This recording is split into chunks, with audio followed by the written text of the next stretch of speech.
نحمده ونصلي ونسلم على رسوله الكريم اما بعد۔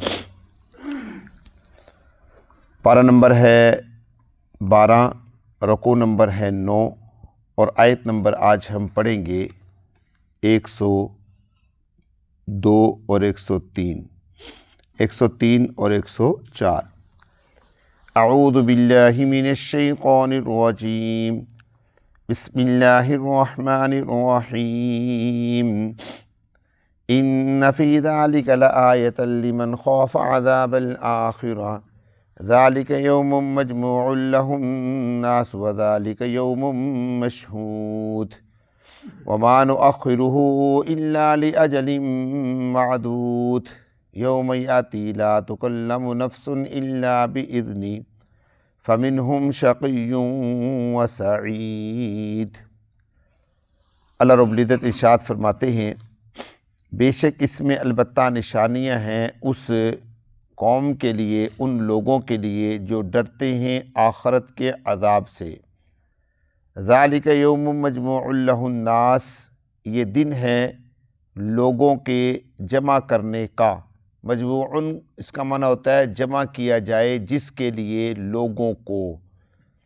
وذالک یوم مشہود، اور یہ دن ہے جس دن گواہی لی جائے گی، لوگوں کو گواہ بنایا جائے گا۔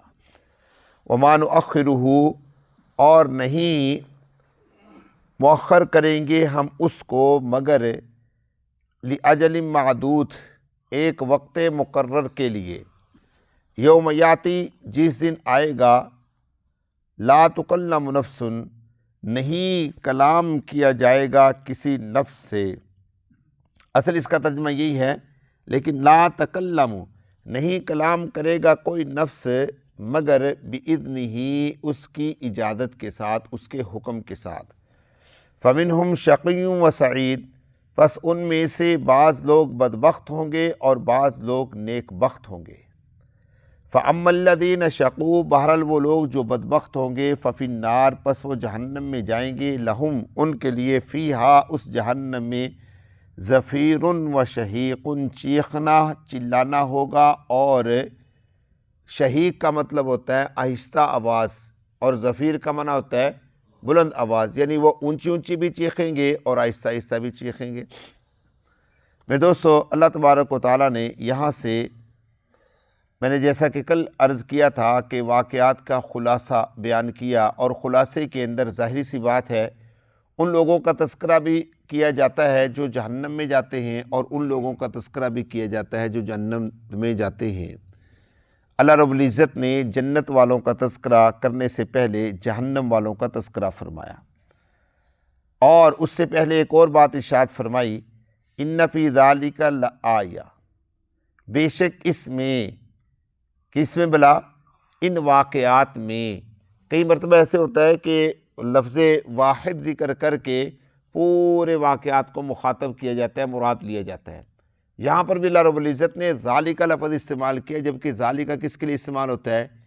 ایک چیز کے لیے استعمال ہوتا ہے، لیکن چونکہ واقعہ من حیث الواقعہ سب ایک ہی جیسے واقعات ہوتے ہیں، اس لیے اللہ رب العزت نے ایک لفظ سب کے لیے استعمال کیا۔ کیا فرمایا؟ ان فی ذالک، بے شک اس میں البتہ نشانیاں ہیں، لمن خوفا، اس آدمی کے لیے جو ڈرتا ہے، عذاب الآخرہ، آخرت کے عذاب سے، جس کے دل میں اللہ کا ڈر اور خوف، اور خاص طور پہ قیامت کے دن۔ اچھا، یہ کیوں فرمایا؟ وجہ اس کی یہ ہے کہ اب چونکہ دنیا میں عذاب تو آئے گا نہیں، نبی محترم صلی اللہ علیہ وسلم کے ساتھ چونکہ وعدہ ہے کہ آپ کی امت کے اوپر عذاب عمومی طور پہ نازل نہیں کریں گے، اس لیے اللہ تبارک تعالیٰ فرماتے ہیں کہ دنیا میں تو چلو عذاب نہیں آئے گا، لیکن کم از کم آخرت کے دن سے تو بچیں، آخرت کے دن سے تو بچیں۔ آگے اللہ تبارک و تعالیٰ نے جو آخرت کے دن کی علامات اور نشانیاں اور کیفیت بیان کی ہے، میرے دوستو، ایک ایک جملہ بڑا قیمتی ہے۔ ان میں سے ایک اللہ رب العزت نے فرمایا، ذالک یوم مجموع لہ الناس، وہ دن لوگوں کو جمع کرنے کا دن ہے، اس دن تمام تر لوگ جمع ہوں گے۔ اور اللہ تبارک و تعالیٰ ارشاد فرماتے ہیں کہ کوئی شخص بھی اللہ کی نظروں سے غائب نہیں ہوگا۔ آدم علیہ السلام سے لے کر آخری انسان تک جتنے بھی انسان لوگوں میں دنیا میں آئے ہیں سب کے سب جمع ہوں گے۔ بلکہ اللہ تبارک و تعالیٰ فرماتے ہیں کہ اگر تم بھاگنا چاہو گے زمین و آسمان کے کناروں سے نکل کر تو تم بھاگ نہیں پاؤ گے۔ بات سمجھا رہی ہے؟ یہی زمین ہوگی جس زمین کے اوپر ہم رون کے دیکھ رہے ہیں، یہ اسی زمین پر قیامت قائم ہوگی نا۔ یہی زمین ہوگی جس کے اوپر حشر کا دن قائم ہوگا، کوئی اور جگہ نہیں ہوگی۔ کئی لوگ سوال کرتے ہیں نا کہ وہ قیامت کہاں پر برپا ہوگی؟ قیامت یہیں پر برپا ہوگی۔ اسی زمین کے اندر سے باہر آئے، پھر اسی زمین کے اندر چلے جائیں گے، پھر اسی زمین سے باہر آئیں گے۔ یہی نظام ہے۔ یعنی جب آنے سے پہلے کہاں تھے؟ اسی زمین کے اندر تھے، دنیا میں آنے سے پہلے۔ پھر اللہ رب العزت نے بنا دیا، اب اسی زمین کے باہر آئے بیٹھے ہیں۔ پھر جس وقت مریں گے قبروں میں جائیں گے تو اسی زمین کے اندر چلے جائیں گے، پھر جب قبروں سے باہر آئیں گے تو اسی زمین سے باہر آ جائیں گے، اور یہی قیامت برپا ہو جائے گی۔ یہ تو انسان کا سلسلہ ہے۔ پھر اس کے بعد اللہ تبارک و تعالیٰ فیصلہ فرمائیں گے کہ جنتی کون ہے اور جہنمی کون ہے۔ اب وہ اللہ تبارک و تعالیٰ نے جنت اور جہنم کہاں پر بنائی ہے، اس کے بارے میں ابھی تک کوئی شخص یہ نہیں کہہ سکتا یقین کے ساتھ کہ کہاں پر ہے۔ نبی محترم صلی اللہ علیہ وسلم نے جو باتیں ارشاد فرمائی ہیں، بس انہی کے اوپر اعتماد رکھنا اور یقین رکھنا ضروری ہے کہ جنت کا وجود بھی ہے اور جہنم کا وجود بھی ہے۔ اتنا ضرور آتا ہے کہ جنت جو ہے وہ آسمان پر عرش پر ہے، اور جو جہنم ہے وہ تحت الثری کے اندر اللہ رب العزت نے بنائی ہے۔ ٹھیک ہو گیا جی؟ اب یہ مجموع کا دن ہے، ذالک یوم یجمع اللہ الناس، یہ لوگوں کے جمع ہونے کا دن ہے۔ اور مزے کی بات یہ ہے کہ ہزاروں سال سے لوگ آباد ہو رہی ہیں، اور ہزاروں سال آگے اور بھی ہو سکتے ہیں، ممکن ہے ہزاروں سال نہ بھی ہوں، سینکڑوں سال ہوں، لیکن جتنے بھی لوگ ہوں گے وہ اسی زمین پر اللہ کے سامنے اللہ کی بارگاہ میں کھڑے ہوں گے۔ یہ زمین بالکل پلین ہو جائے گی، ملیا میٹ ہو جائے گا سب کچھ، یہ سمندر دریا ہر چیز ختم ہو جائے گی، یہ جنگل پہاڑ ہر چیز کیا ہو جائے گی؟ برابر ہو جائیں گے، ہر چیز برابر ہو جائے گی۔ اللہ تبارک و تعالیٰ کے سامنے یہیں پر لوگ کھڑے ہوں گے۔ اور اللہ نبی نے فرمایا وَذَلِكَ يَوْمٌ مَشْهُودٌ، اور وہ گواہی کا دن ہے، یعنی اللہ تبارک و تعالیٰ کے سامنے پیشی کا دن ہے۔ ایک ایک شخص کو اللہ کے سامنے پیش کیا جائے گا، ایک ایک عمل لوگوں کا اللہ کے سامنے پیش کیا جائے گا، اور اللہ تبارک و تعالیٰ ہر بندے کا کیا کریں گے؟ حساب کتاب کریں گے، ہر بندے کے معاملات کو چیک کریں گے۔ اس کے بعد اللہ رب العزت فرماتے ہیں وَمَا نُؤَخِّرُهُ إِلَّا لِأَجَلٍ مَعْدُودٍ، اور نہیں مؤخر کیا ہم نے اس دن کو مگر لِأَجَلٍ مَعْدُود، ایک وقت مقرر تک۔ جو ٹائم طے ہے نا، قیامت کے دن کا جو ٹائم طے ہے، اس ٹائم سے آگے نہیں جائے گا۔ وہ ایک فرشتہ جس کا نام حضرت اسرافیل ہیں، وہ باقاعدہ طور پہ اپنے منہ میں سور ڈال کے کھڑے، اور جب اللہ تبارک و تعالیٰ کا حکم آئے گا وہ سور پھونک دیں گے۔ ان کی اور کوئی ڈیوٹی نہیں ہے، وہ اسی کام میں لگے ہوئے ہیں، ان کی کوئی ڈیوٹی نہیں ہے، وہ اسی کام میں لگے ہوئے ہیں، اور جب حکم ہوگا وہ سور پھونک دیں گے اور قیامت برپا ہوگی۔ اس لیے اللہ تبارک و تعالیٰ فرماتے ہیں وَمَا نُؤَخِّرُهُ إِلَّا لِأَجَلٍ مَعْدُودٍ، اور نہیں مؤخر کیا ہم نے اس کو مگر ایک وقت مقرر تک۔ یہ تو اللہ تبارک و تعالیٰ نے قیامت کے دن کے بارے میں 3 باتیں ارشاد فرمائی کہ لوگوں کے جمع ہونے کا دن ہے، لوگوں کی گواہی کا دن ہے، اور تیسری چیز کہ وہ دن آگے پیچھے نہیں ہوگا۔ اب جب لوگ جمع ہوں گے ان کی کیا کیفیت ہوگی؟ اللہ تبارک و تعالیٰ ارشاد فرماتے ہیں یوم یاتی لا تکلم نفس الا باذنی، جس دن وہ آئے گا کوئی نفس کسی سے کلام نہیں کر سکے گا، کوئی نفس بالکل بھی، الا باذنی، مگر اس کے حکم کے ساتھ۔ اللہ تبارک و تعالیٰ حکم دیں گے، اجازت دیں گے تو وہ انسان بولے گا، اگر اللہ رب العزت اجازت نہیں دیں گے تو انسان نہیں بولے گا۔ اول تو ڈر اور خوف اتنا ہوگا کہ کسی انسان کو بولنے کی طاقت ہی نہیں ہوگی۔ ڈر اور خوف اتنا ہوگا کہ کسی انسان کو بولنے کی طاقت اور ہمت نہیں ہوگی۔ قیامت والے دن نبی محترم صلی اللہ علیہ وسلم کہاں پر ہوں گے؟ میدان محشر میں ہوں گے۔ انسانوں کے مقصد یہ ہے کہ حوض کوثر بھی تو میدان محشر میں ہے نا، انسانوں کے ساتھ ہوں گے، فرشتوں کے ساتھ تو نہیں ہوں گے، اور اپنی امت کی فکر میں لگے ہوں گے، بلکہ تمام انبیاء کی امتوں کی فکر میں لگے ہوں گے، اللہ کے عرش کے نیچے بھی جائیں گے، سجدہ بھی کریں گے، اللہ سے دعائیں بھی مانگیں گے، اور یہ بھی کہیں گے کہ اللہ میری امت کی بخشش فرما اور باقی لوگوں کی بھی بخشش فرما۔ کم از کم اس عقیدے سے یہ بات تو سمجھ میں آ گئی کہ نبی محترم صلی اللہ علیہ وسلم قیامت والے دن انسانوں میں کھڑے ہوں گے، فرشتوں میں کھڑے نہیں۔ سمجھے میری بات؟ قیامت والے دن نبی محترم صلی اللہ علیہ وسلم انسانوں میں کھڑے ہوں گے، فرشتوں میں۔ اس کا مطلب یہ ہوا کہ نور نہیں بلکہ کیا ہے، بشر ہیں تو انسانوں میں کھڑے ہوں گے نا، اگر نور ہوتے تو پھر فرشتوں میں کھڑے ہوتے، ضرورت ہی کوئی نہیں تھی پریشان ہونے اور گھبرانے کی۔ بشر ہیں تو انسانوں میں کھڑے ہوں گے اور انسانوں کی بخشش کا ذریعہ بنیں گے نا، کیونکہ یہ حقیقت ہے کہ جنس کی جنس کو فکر ہوتی ہے۔ آپ دیکھ لیں کہ کہیں بھی گائے بھینس کے لیے آ کر نہیں لڑے گی۔ اگر کسی گائے کی لڑائی ہو جائے گائے کے ساتھ تو بھینس آ کر ان کو نہیں چھڑائے گی کہ یہ میری دوست ہے، چونکہ ایک ہی کھرلی کے اوپر کھاتی ہیں۔ لیکن اگر وہی بھینس کی لڑائی کسی دوسری گائے کے ساتھ ہو جائے تو بھینس اس کے مقابلے میں آ کر کھڑی ہو جائے گی، کیونکہ کیا کہتے ہیں اس کی لڑائی کس کے ساتھ ہو رہی ہے؟ دوسری جنس کے ساتھ ہو رہی ہے، وہ اپنی جنس کی حفاظت کرنے کے لیے آ جائے گی۔ اسی طرح میرے دوستو، نبی محترم صلی اللہ علیہ وسلم اگر نور ہوتے تو وہ فرشتوں کے پاس جا کر کھڑے ہو جاتے اور کہتے دیکھو اب تماشا ان لوگوں کا، یہ انسان ہے، ان لوگوں نے دنیا میں کیا کیا کام کیے۔ لیکن نہیں، چونکہ جنس رسول اللہ صلی اللہ علیہ وسلم کی انسانوں والی ہے، اس لیے آپ اپنی انسانوں کی فکر کرنے کے لیے میدان محشر کے اندر پھر رہے ہوں گے، کبھی کہیں کبھی کہیں کبھی کہیں کبھی کہیں۔ بات سمجھ آ گئی ہوگی آپ حضرات کو؟ تو اللہ تبارک و تعالیٰ نے کیا ارشاد فرمایا؟ کوئی نفس اللہ کے مقابلے میں بول نہیں سکے گا۔ فَمِنْهُمْ شَقِيٌّ وَسَعِيدٌ، پس ان میں سے نیک بخت بھی ہوں گے، بدبخت بھی ہوں گے اور نیک بخت بھی ہوں گے۔ ان میں سے بدبخت بھی ہوں گے اور نیک بخت بھی ہوں گے۔ حدیث پاک میں آتا ہے، حضرت علی رضی اللہ تعالیٰ عنہ فرماتے ہیں، نبی محترم صلی اللہ علیہ وسلم نے ارشاد فرمایا کہ جب انسان دنیا میں آتا ہے، اللہ تبارک و تعالیٰ اس کا نیک بخت ہونا اور اس کا بدبخت ہونا لکھ دیتا ہے۔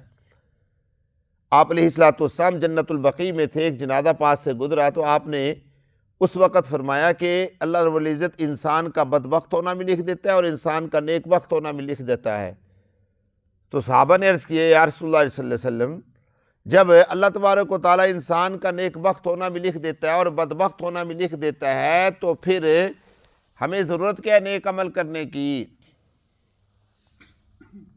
ہمیں ضرورت کیا ہے نیک عمل کرنے کی؟ تو پھر جنت میں تو چلے جائیں گے اگر ہم نیک بخت ہیں، اور اگر ہم بدبخت ہیں تو پھر ہم جہنم کے اندر چلے جائیں گے۔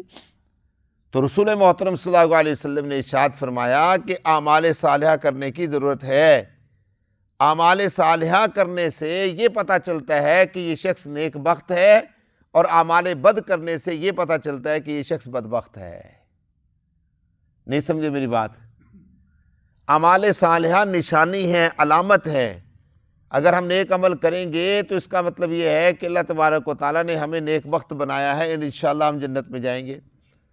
اور اگر ہم اعمال بد کریں گے تو اس کا مطلب یہ ہوا کہ ہمیں اللہ تبارک و تعالیٰ نے بدبخت بنایا، اور کہاں پر جائیں گے؟ ہم جہنم کے اندر جائیں گے۔ تو یہ رستہ ہے اعمال صالحہ کرنا نیک بختی کا اور اعمال بد کرنا بدبختی کا، کیونکہ قرآن پاک میں اللہ تبارک و تعالیٰ نے واضح طور پہ ارشاد فرمایا، فَأَمَّا مَنْ أَعْطَىٰ وَاتَّقَىٰ وَصَدَّقَ بِالْحُسْنَىٰ فَسَنُيَسِّرُهُ لِلْيُسْرَىٰ۔